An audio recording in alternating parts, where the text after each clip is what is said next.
Walaupun berjauhan tapi kita dapat rapatkan ukhuwah kita bersama, alhamdulillah. Ustaz Khairul betulnya berada pada tempat ini, tetapi mungkin dia telah lipat saya. Namun insya-Allah untuk tazkirah kali ini saya bercadang untuk kita melihat satu kataan yang sinonim dengan kita pada hari ini, berada dalam PKP, berada dalam perintah kawalan berkurung pula, perintah kawalan pergerakan ini, iaitu yang memberi perkataan dengan berbunyi nasihat. Nasihat juga seerti dengan tazkirah, peringat. Allah Subhanahu wa taala sebut dalam Al-Quran, wa dzakkir fa inna dzikra tanfa'ul mu'minin. Hendaklah kamu ingat mengingati antara satu sama lain, kerana ingat mengingati itu adalah bermanfaat bagi orang-orang yang beriman. Allah Subhanahu wa taala sebut dalam suratul Asri, Bismillahirrahmanirrahim, wal 'asri innal insana lafi khusr illa alladhina amanu wa 'amilus shalihat wa tawasaw bil haqqi wa tawasaw bis sabri. Kata Allah Subhanahu wa taala, demi masa. Kita ni masa ni, demi masa. Sesungguhnya manusia itu berada dalam kerugian, kata Allah. Kecuali, kata Allah, orang-orang yang beriman. Yang kedua, orang-orang yang beramal soleh, melakukan kebaikan. Yang ketiga, orang-orang yang menasihati untuk bil haqqi, untuk mematuhi perintah Allah Subhanahu wa taala. Yang keempat, menasihati supaya kita ini bersabar. Jadi keempat perkara ini merupakan perkara yang penting dalam hidup kita sebagai orang yang beriman kepada Allah Subhanahu wa taala. Iaitu yang pertama, kata Allah, beriman. Orang tak rugi adalah orang yang beriman. Beriman dengan erti kata kita mentauhidkan Allah Subhanahu wa taala dengan sebenar-benar. Tidak ada mensyirikkan Allah, tidak riak, tidak takabur, tidak masukkan dalam elemen-elemen kehidupan kita sifat-sifat mazmumah dan seumpama dengan. Jadi kita mentauhidkan Allah, memastikan kita ini berada pada landasan mentauhidkan Allah, mengesakan Allah dalam semua perkara. Yang kedua, beramal kebaikan, melakukan kebaikan. Kita cukup dengan saja, kena buktikan keimanan dengan melakukan kebaikan. Kebaikan yang banyak diajar oleh baginda Nabi SAW, yang diajar oleh para ulama, yang diajar oleh orang-orang yang baik. Jadi semua itu kita boleh lakukannya sebagai tanda kita mematuhi perintah Allah Subhanahu wa taala untuk melakukan kebaikan. Kalau cukup dengan iman dan kebaikan, kita kena menasihati antara satu sama lain supaya dapat mematuhi perintah-perintah Allah Subhanahu wa taala. Kerana mungkin di sana ada orang yang beriman, ada orang yang berbuat baik, tapi dia tidak patuh pada perintah Allah. Dia tidak solat, dia tidak puasa, dia tidak bayar zakat, dia tidak melakukan perkara yang diperintahkan oleh Allah Subhanahu wa taala, bahkan dia melakukan perkara yang dilarang oleh Allah Subhanahu wa taala. Sebab itulah pentingnya wa tawassaw bil haqqi, iaitu menasihati antara satu sama lain supaya patuh pada perintah Allah Subhanahu wa taala. Dan yang keempat ialah wa tawassaw bis sabri, menasihati supaya sabar. Sabar dengan erti kata kita sabar dalam melaksanakan perintah Allah. Apa yang Allah perintahkan, kita sabar melaksanakannya. Kerana mungkin kita tak mampu, tapi kita dengan kesabaran kita jadi mampu. Mungkin kita tak mampu untuk tinggalkan maksiat, tetapi dengan kesabaran kita mampu untuk meninggalkan maksiat. Sebab itulah Allah menyediakan satu pintu surga untuk orang-orang yang sabar. Bahkan kata Allah, innama yuwaffas sabirina ajrahum bighairi hisab. Sesungguhnya balasan bagi orang-orang yang sabar, mereka akan masuk surga tanpa hisab. Maka inilah ganjaran yang Allah Ta'ala bagi kepada orang-orang yang sabar. Jadi dua ayat daripada surah Al-Asri ini berkait dengan iaitu wa tawasaw bis sabri. Dalam hadis Nabi SAW, Rasulullah SAW menyebut ad-dinun nasihah. Diriwayatkan daripada Abu Ruqayyah Tamim bin Aus Ad-Dari radhiyallahu anhu bahawa Rasulullah SAW bersabda, ad-dinun nasihah. Qulna liman? Qala lillahi wa li kitabihi wa li rasulihi wa li a'immatil muslimin wa 'ammatihim. Dalam hadis ini Rasulullah SAW seolah-olah nak menarik lagi perhatian daripada apa yang disebut oleh Allah Subhanahu Wa Taala dalam Al-Quran berkaitan dengan nasihat menasihati, berkaitan dengan ingat mengingati antara satu sama lain. Antaranya Rasulullah sebut ad-dinun nasihah, agama itu nasihat. Dan Rasulullah ditanya oleh para sahabat, liman? Untuk siapa ya Rasulullah nasihat itu? Baginda SAW menjawab, untuk Allah, untuk kitabnya, untuk Rasulnya, untuk para pemimpin kaum muslimin dan bagi manusia umumnya. Sahabat-sahabat pentadbir yang dirahmati oleh Allah sekalian, kalau kita lihat dari sudut nasihat, maksud nasihat itu, nasihat bermaksud segala hal yang baik. Segala hal yang baik. Sebagaimana yang disebut oleh pentadbir kita, nasihat ingatkan kita kerja-kerja dan seumpama dengannya, kerja. Semua itu adalah perkara yang baik, bahkan natijahnya adalah kebaikan. Dalam bahasa Arab tidak ada perkataan lain, kata ulama, pengertian yang setara dengan perkataan nasihat selain daripada segala hal yang baik. Begitu sebagaimana yang disebut oleh ulama, perkataan al-falah, yang kita sebut hayya 'alal falah, hayya 'alal falah, marilah kita menuju ke arah kejayaan. Maksud al-falah, kata ulama, tidak ada lain dan tidak ada setara perkataan itu kecuali kebaikan dunia dan akhirat. Begitu juga dengan nasihat, maksud yang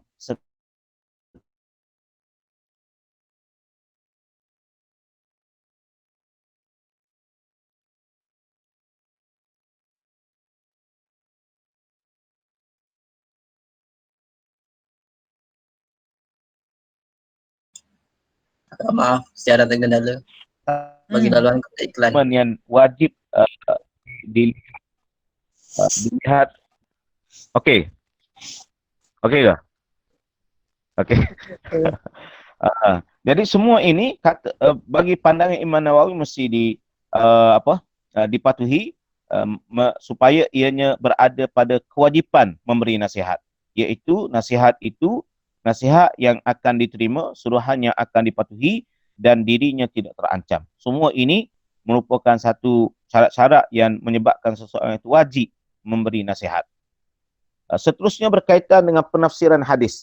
Penafsiran hadis Nabi SAW yang saya bacakan tadi, ad-dinun nasihah, kata Rasulullah, nasihat, agama itu nasihat. Sahabat bertanya, liman ya Rasulullah? Untuk siapa ya Rasulullah? Lalu Rasulullah mengatakan, lillahi wa li kitabihi wa li rasulihi wa li a'immatil muslimina wa ammatihim. 4 Rasulullah sebut. Nasihat yang disebut oleh Nabi adalah untuk Allah. Yang kedua untuk kitabullah, iaitu Al-Quran. Yang ketiga untuk Rasul, iaitu Nabi kita Muhammad SAW. Dan untuk seluruh umat Islam amnya. Baik, apa maksud untuk Allah, untuk kitabnya, untuk Rasul? Ulama memberi syarah kepada hadis ini. Maksudnya nasihat untuk Allah. Qala lillahi, kata Rasulullah, untuk Allah. Untuk Allah dengan maksud beriman semata-mata kepada Allah. Yang kedua, menjauhkan diri daripada perbuatan syirik dalam iktikad dan ibadah. Maknanya iktikad kita mesti tidak boleh ada syirik. Kata Rasulullah SAW, aku paling takut umat aku ditimpa syirik khafi. Syirik jali mungkin kita dapat jauhkan daripada menyembah perkara yang tidak baik. Ada yang bukan Islam, minta maaf lah. Ini huraian daripada sudut Islam. Yang kedua, syirik khafi, syirik yang tersembunyi. Kita disebut oleh Rasulullah SAW bahawa Rasulullah bimbang umatnya terkena dengan syirik khafi. Antara syirik khafi ialah riak. Riak maknanya nak suruh dalam melakukan sesuatu perkara, nak suruh orang tengok ke dan seumpama dengannya. Semua ini adalah perkara yang perlu dijauhi, yang Rasulullah sebut ihsan an ta'budallaha ka'annaka tarah fa illam takun tarahu fa innahu yaraka. Ihsan dengan maksud, kata Rasulullah SAW, kamu menyembah Allah seperti kamu sedang melihat Allah seperti kamu sedang melihat Allah melihat kamu beribadah. Maknanya kita sedar bahawa kehadiran Allah dalam apa jua keadaan sekalipun. Dalam kita buat baik, dalam kita melakukan perkara yang baik, dalam kita beribadah, dalam kita berzikir, dan kita bersolat, berpuasa, kita merasakan kehadiran Allah bersama dengan kita, maka pada masa itu kita akan hilang perasaan riak, perasaan takabur, perasaan sum'ah dan seumpama dengannya, kerana kita mengutamakan Allah daripada segala-galanya. Yang ketiga, nasihat untuk Allah menjauhkan diri daripada sikap ingkar terhadap perintah Allah Subhanahu wa taala. Yang keempat, mengagungkan Allah dengan sifat-sifat sempurna. Kena belajar sifat-sifat Allah. Maknanya sifat 20 tu perlu kita dalami. Menyucikan Allah daripada segala sifat kekurangan, mentaati Allah, menjauhkan dia daripada perbuatan dosa, mencintai dan membenci semua sesuatu semata-mata kerana Allah. Maknanya kita cinta, kita benci sesuatu atas dasar kerana Allah Subhanahu wa taala, kerana ia melibatkan perintah dan larangan Allah Subhanahu wa taala. Berjihad menghadapi musuh, mengakui dan bersyukur atas semua nikmat Allah, ikhlas dalam segala urusan, mengajak manusia melakukan segala perkara yang baik, bersikap lemah lembut kepada sesama manusia. Ini antara yang digariskan oleh ulama berkaitan dengan maksud nasihat kepada Allah Subhanahu wa taala, untuk Allah Subhanahu wa taala. Yang kedua, nasihat untuk kitab Allah, yakni Al-Quranul Karim. Kita orang Islam ini wajib beriman kepada semua kitab. Sejarah Islam ada 4 kitab. Al-Quran, Taurat, Zabur, Injil dan Al-Quran. 4 kitab ini mesti kita wajib beriman. Kita wajib beriman. Orang Islam wajib beriman kepada semua 4 kitab ini. Tak sama dengan orang Yahudi, tak sama dengan orang Kristian. Tetapi orang Islam wajib beriman kepada 4 kitab ini. Tetapi bukan kitab yang sedang dipegang oleh Yahudi dan dipegang oleh Kristian hari ini yang mereka dakwa Injil dan Taurat.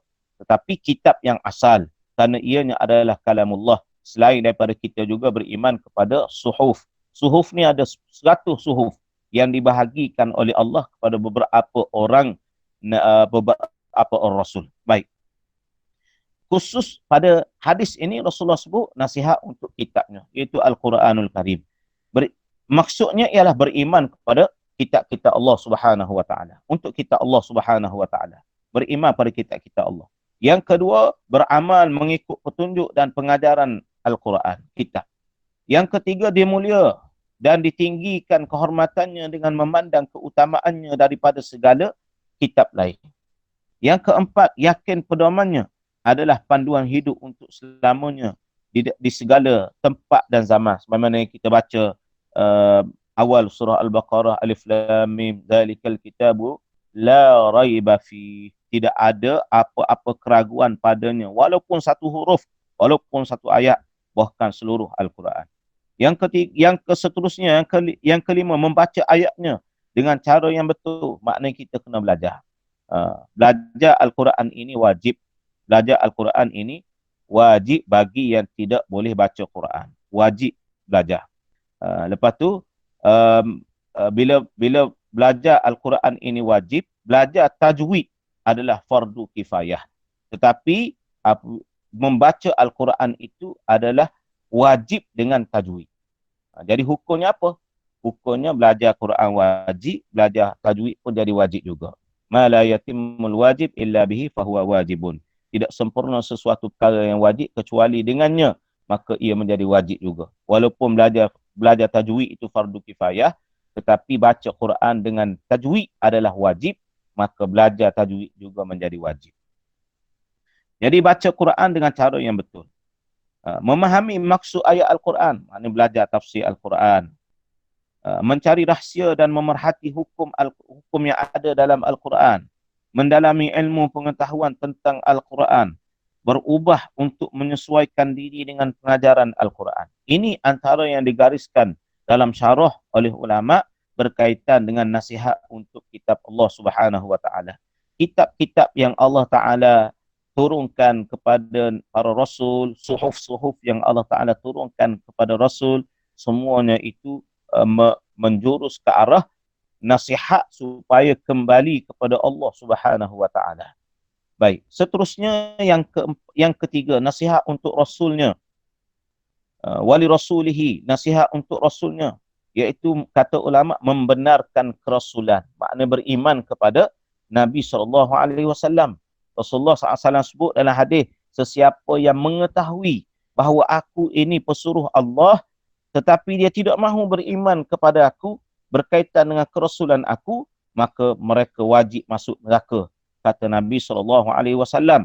Ini merujuk kepada golongan-golongan yang tahu berkaitan dengan kebenaran Muhammad adalah Rasul, tapi mereka tidak beriman. Seperti Abu Jahal, seperti Abu Amir Ar-Rahib, seperti orang-orang yang menentang Rasulullah di zaman Rasulullah hidup. Sebab mereka mengetahui tentang kerasulan Muhammad, tetapi mereka tidak mahu beriman dengan Muhammad.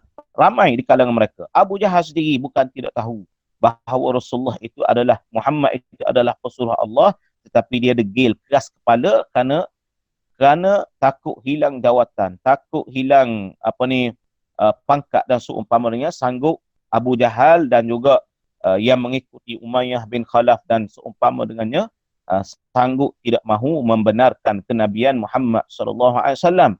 Begitu juga ketua Yahudi di Madinah yang mengetahui tentang Muhammad adalah Rasul, tetapi mereka tidak mahu beriman. Ini antara yang disebut dalam sejarah, dalam sirah Nabi SAW. Seterusnya, maksud nasihat untuk Rasulnya ialah mempercayai ajaran yang dibawa oleh Nabi SAW, mematuhi suruhan dan meninggalkan larangan Nabi SAW. Wa ma atakumur rasulu fakhuzuhu wa ma nahakum anhu fantahu, kata Allah. Apa yang dibawa oleh Rasul, oleh Nabi, hendaklah kamu terima, dan apa yang dilarang oleh Nabi, hendaklah kamu tinggalkan. Membela agama yang dibawa oleh Nabi SAW.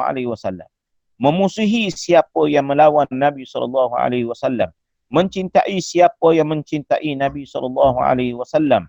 Menghidupkan perjalanan dan sunnahnya pada diri dan dalam masyarakat. Ini yang disebut oleh ulama berkaitan dengan maksud nasihat untuk Rasulnya. Dan kita dengan Nabi SAW bukan orang lain. Kita banyakkan berselawat, terutama sekali hari Jumaat ini. Maka antara amalan yang mesti kita laksanakan ialah berselawat kepada Nabi SAW. Selawat mengikut apa yang disebut oleh Allah Subhanahu wa taala, innallaha wa malaikatahu yusalluna 'alan nabi ya ayyuhallazina amanu sallu 'alaihi wa sallimu taslima. Kata Allah, sesungguhnya Allah dan para malaikat. Allah Taala sebut, sesungguhnya Allah dan para malaikat berselawat ke atas Nabi SAW. Wahai orang-orang yang beriman, hendaklah kamu ucapkan selawat dan salam ke atas Nabi SAW. Jadi ulama sebut selawat yang untuk mencukupkan apa yang disebut oleh Allah ialah kita berselawat dan ucap salam.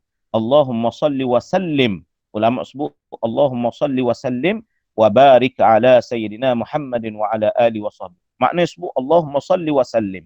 Salli wa sallim mesti diiringkan, baru kita patuh kepada ayat Allah Subhanahu wa taala yang saya bacakan tadi.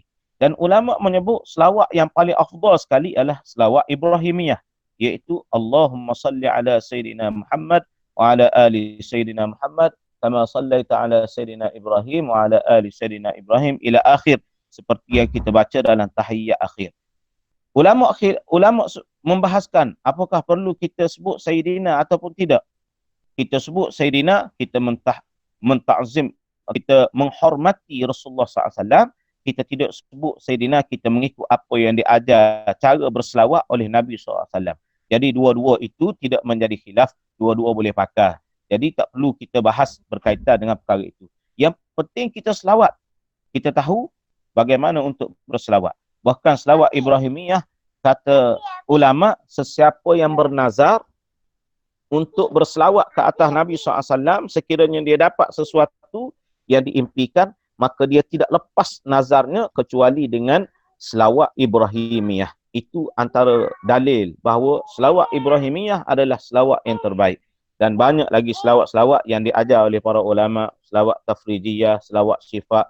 Semua itu kita boleh amalkan mengikut dalil-dalil kekuatan yang disampaikan oleh para ulama berkaitan dengan pengamalan tersebut. Masing-masing ada. Yang paling ringkas, Allahumma salli wa sallim wa barik ala sayyidina Muhammad wa ala ali sayyidina Muhammad. Dan selawat ini tanda kita ini adalah umat Nabi SAW di akhirat. Kerana di akhirat nanti Rasulullah nak bagi kita air telaga Kausar. Maka Rasulullah nak cam kita ni macam mana? Antaranya ialah di dunia kita banyak berselawat. Selain daripada kita mengikut apa yang diperintahkan oleh Nabi SAW. Dah ada gangguan mari ya. Minta maaf. Yang seterusnya nasihat untuk para pemimpin kaum muslimin, iaitu menolong dan menyokong mereka dalam perkara kebenaran dan keadilan. Patuh kepada mereka dalam urusan kebaikan. Tegur mereka dengan cara sopan. Mengingatkan mereka ketika mereka lalai daripada kewajipan. Dan yang terakhir, jangan menghasut orang ramai untuk berpecah belah. Ini yang disebut wali a'immatil muslimin, iaitu nasihat untuk para pemimpin kaum muslimin yang disebut oleh Nabi SAW. Dan yang terakhir ialah nasihat untuk manusia umum. Wali a'immatil muslimina wa ammatihim. Wali ammatihim. Maknanya nasihat untuk seluruh manusia secara umum. Iaitu kata ulama, memimpin mereka ke jalan yang benar. Mengawasi mereka daripada terjerumus ke jalan yang salah. Mengajar mereka, belajar daripada mereka. Saling menolong antara mereka dalam perkara kebaikan dan takwa. Saling menghormati, saling mencintai, bersama-sama menjaga kemaslahatan hidup dengan menjauhi sifat-sifat yang membangkitkan fitnah dan permusuhan. Memahamkan mereka bahawa setiap orang adalah anggota dalam masyarakat. Para sahabat pentadbir yang dirahmati oleh Allah sekalian, daripada hadis Nabi ini sahaja kita dapat lihat Rasulullah, walaupun Rasulullah sebut sedikit, iaitu ad-dinun nasihah. Rasulullah sebut sikit, ad-dinun nasihah. Rasulullah ditanya oleh sahabat, untuk siapa? Rasulullah sebut 5. Walillahi, wali rasulillahi, wali kitabihi, wali rasulihi, wali a'immatil muslimin wa ammatihim. Jadi Rasulullah sebut 5 perkara. Yang asasnya Rasulullah sebut ad-dinun nasihah.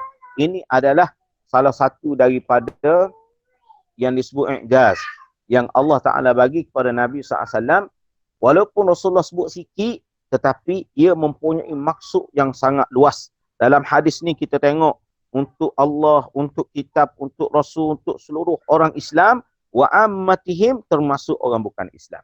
Maknanya nasihat, ada nasihat untuk agama. Ada nasihat yang mencakupi kepada semua manusia yang disebut oleh ulama, iaitu antaranya saling menghormati, saling mencintai, bersama-sama menjaga kemaslahatan hidup, memahamkan antara masyarakat dalam perkara-perkara yang baik. Sahabat-sahabat yang dirahmati oleh Allah sekalian, inilah tazkirah yang sempat saya susun. Mudah-mudahan sedikit sebanyak daripada tazkirah peringatan ini, terutamanya saya dapat ambil manfaat daripada pembacaan ini. Sebenarnya salah satu daripada buku yang saya baca untuk SPK, KPM untuk mencukupkan markah saya. Mudah-mudahan dapatlah cukup markah, insya-Allah. Itulah, terima kasih pada Ustaz Syamsul, pada semua pentadbir. Jazakumullahu khairal jaza. Itulah ucapan yang terbaik untuk kita bagi kepada orang-orang yang memberi kebaikan kepada kita, dan kepada sahabat-sahabat semua, selamat berfikir dan teruskan beribadah, berdoa, bermunajat kepada Allah Subhanahu wa taala. Wallahu a'lam. Assalamualaikum warahmatullahi wabarakatuh.